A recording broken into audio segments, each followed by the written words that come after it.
شیر خدا رضی اللہ تعالی عنہ نے فرمایا جاؤ اعلان کر دو، فتح کا اعلان ہو گیا۔ اب یہ آنے والا عبد الرحمن ابن ملجم بد نصیب وہاں سے چلا۔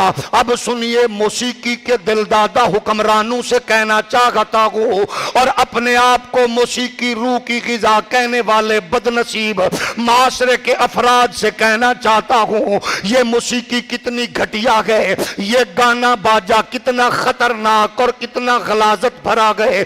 یہ عبد الرحمن ابن ملجم محبت بھی کرتا، چاغت بھی، نعرے بھی لگاتا، لیکن جب آگے آیا ایک گھر سے گانے بجانے کی آواز آئی۔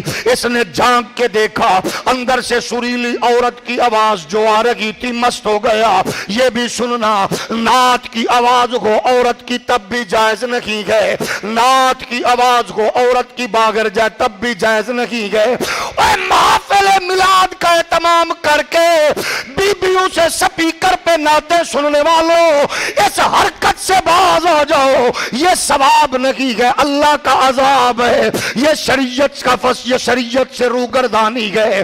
اس لیے آواز گانے کی ہو تب بھی حرام، آواز قرآن و حدیث کی بغیر عورت کی آئے جائز نہیں ہے۔ میرے لجپال نبی کے پیارے غلاموں، شریعت محمدی کے اپنے ضابطے اور اصول ہیں۔ کوشش کیا کرو گھروں میں اگر میلاد ہو، عورتوں کا بیان ہو، سپیکر کے بغیر اندر عورتیں ہی سنے، بغیر آواز نہ جائے۔ جو نعت خوانی کا روپ لے کر عورت بازار میں آئے وہ بھی کمینی اور گھٹیا بازاری عورت کہلاتی ہے۔ جو تقریروں کے ذریعے لوگوں کے سامنے بیٹھے وہ بھی گھٹیا کہلاتی ہے۔ ہاں، خواتین میں اجتماع میں نعت پڑھے، تلاوت کرے، شریعت کی باتیں کرے، اس کو شریعت مطہرہ تحفظ بھی دیتی ہے اور سلام بھی کرتی ہے۔ یہ عبد الرحمن ابن ملجم کہتا ہے کہ گانے کی آواز آئی، میں نے اس کے گانے کی آواز سے متاثر ہوا، پتا چلا وہ ایک کتام نامی عورت ہے جو ازلی بدبخت ہے، ناچنا گانا جس کا سیوا ہے، اس کے قریب ہوا۔ اس نے شادی کی دعوت پیش کی، اس نے کہا میرے سامنے اس کی 3 شرطیں ہیں، اتنے ہزار دراہم و دینار لوں گی، اس کے لیے دوسرا کام یہ ہے ایک بندی اور غلام لوں گی، اس کے لیے تیسرا کام یہ ہے حضرت مولا علی کی جان لوں گی۔ اس نے کہا یہ کام تو مشکل ہے۔ اس نے کہا پھر دیکھ میں حسن و جمال کی ملکہ بھی ہوں، گانے باجے والی بھی ہوں، اگر تو میری خواہش رکھتا ہے تو مجھے علی کا قتل چاہیے، حیدر کرار کا قتل چاہیے۔ جب یہ اس بات پہ نہ مانا پھر اس عورت نے اگلا شکار یہ کیا، شراب پلائی۔ شراب یہ ایسی ام الخبائث چیز ہے، جب اس نے پلائی تو وہ اپنی اس فکر پر بھی چڑھ گیا، اس نے شراب پلا کے اس کو اس لائن پہ لگایا۔ اس نے زار میں بجھی ہوئی تلوار مولا علی کے لیے رکھی ہوئی تھی، کہتی ہے بس علی کا قتل کر دو، کچھ نہیں چاہیے۔ یہ اسلام کا وہ پہلا جناب والا دہشت گردی ہو رہی تھی محمد عربی کے دین پر، مسجد پر، اور کرنے والا شرابی تھا۔ او مولویوں کو دہشت گرد قرار دینے والوں، تمہیں پتہ نہیں ہے دہشت گرد جب بھی ہوتا گئے شرابی ہوتا گئے، دہشت گرد زانی ہوتا گئے، دہشت گرد بدکار ہوتا گئے۔ یہ مسجد میں اللہ کے گھر میں دہشت گردی کرنے والا کون تھا؟ اس نے شراب پلائی، وہ ناچ گانے کا دل دادا تھا۔ ادھر حیدر کرار فرما رہے تھے بچوں یہ رمضان کے لمحے بتا رہے کہ ہمارا اگلا سفر شروع ہو چکا، ایک دن حسن پاک کے پاس، ایک ہی دن حسین پاک کے پاس۔ اب صبح کے ٹائم میں نکلے، بدخوں نے شور مچانا شروع کر دیا۔ حیدر کرار کے بچوں نے روکا، فرمایا ان کو روکنا نہیں ہے، یہ بتا رہی گئے آج فراق کی گھڑیاں قریب آ رہی گئے۔ مولا علی مسجد میں داخل ہوئے، عبد الرحمن ابن ملجم چھپا ہوا تھا۔ حیدر کرار نے نماز شروع فرمائی، جیسے ہی دوسری رکعت میں پہنچے ظالم نے وار کیا، حیدر کرار تڑپ کر زمین پہ گرے، لیکن گرے تو پھر آگے حکم کیا ہوا، صوفیوں، پیروں، مولویوں، دکانداروں، چودھریوں، ملکوں، نوابوں، خانوں، یہ دکان پہ گاہک آ گیا تو نماز کی خیر ہے، اگر مرید آ گیا تو نماز کی خیر ہے، مولوی سے مسئلہ پوچھا تو نماز کی خیر ہے، چودھری ملک کی بات چل رہی ہے تو نماز بعد میں پڑھیں گے۔ حیدر کرار گر پڑے, خون کے فوارے چھوٹ لگے گئے. فرمایا حسن کہاں گئے؟ جی بابا.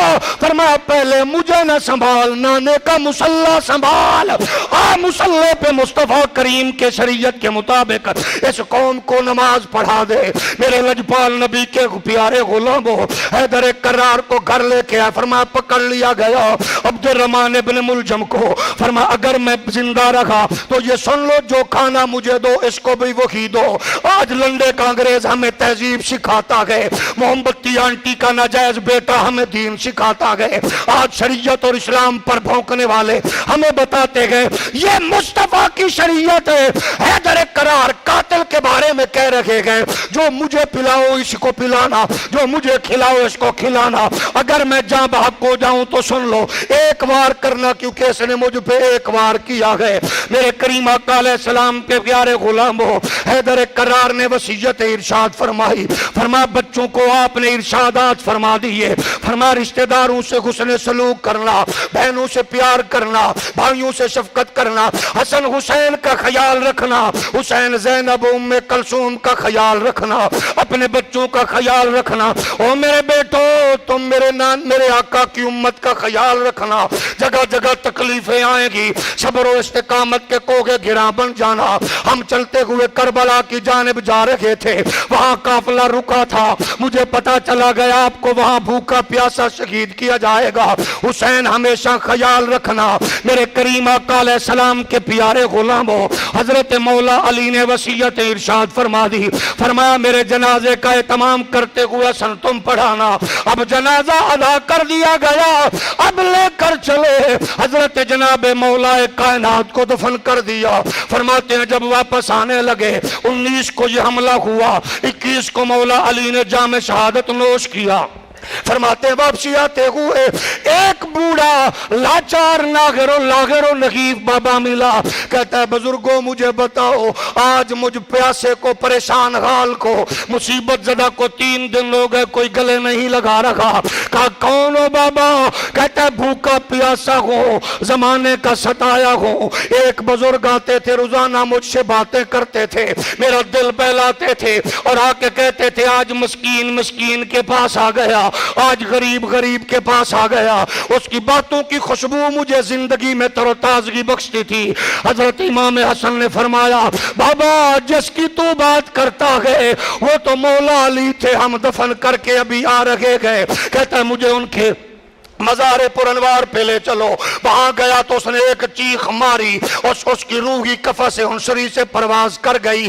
میرے کریم آقا علیہ السلام کے پیارے غلاموں, آمنہ کے لال کی تربیت, حضور کی کریم آقا علیہ السلام کی شفقت و عنایات کا یہ سلسلہ تھا. یہ چراغ جس کو بجھایا گیا آج بھی وہ چراغ اسی طرح چمک رہا ہے. ختم نبوت کی حفاظت کی بات ہوگی, اسی چراغ کی چمک سے آج میرے علی اتریں گے.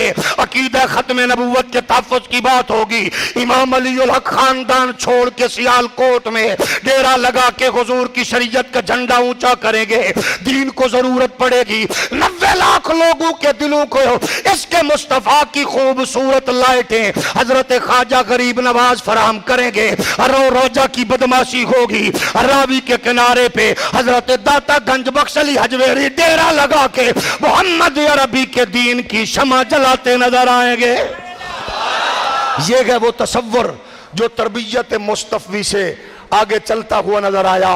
ایک عرصہ تک مولا علی کائنات حیدر کرار کے مزار پر انوار کے بارے میں بھی لوگ پریشان تھے کیونکہ خارجیت کے حوالے سے ضروری تھا کہ پوشیدہ رکھا جائے.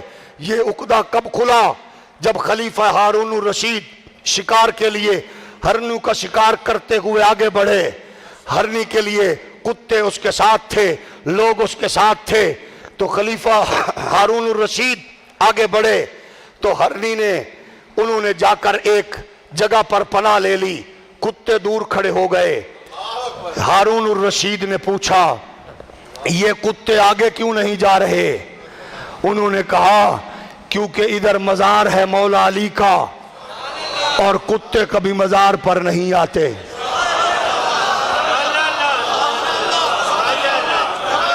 ادھر مزار ہے مولا علی کا, ادھر مزار ہے مولا علی کا اور علی المرتضیٰ کی جلوہ گری ہے، تو جہاں علی المرتضیٰ کے جلوہ گری ہے، ڈیرہ ہے، علی المرتضیٰ کا مزار ہو، وہ مزار علی کا ہو یا علی کے بیٹے کا ہو، کتا کبھی مزار پہ نہیں آتا، کیونکہ اسی کو آنے کی توفیق ہوتی ہے جس کا کوئی لگتا ہے، اور جس کو پتا ہے مجھے یہاں پڑھنا ہے،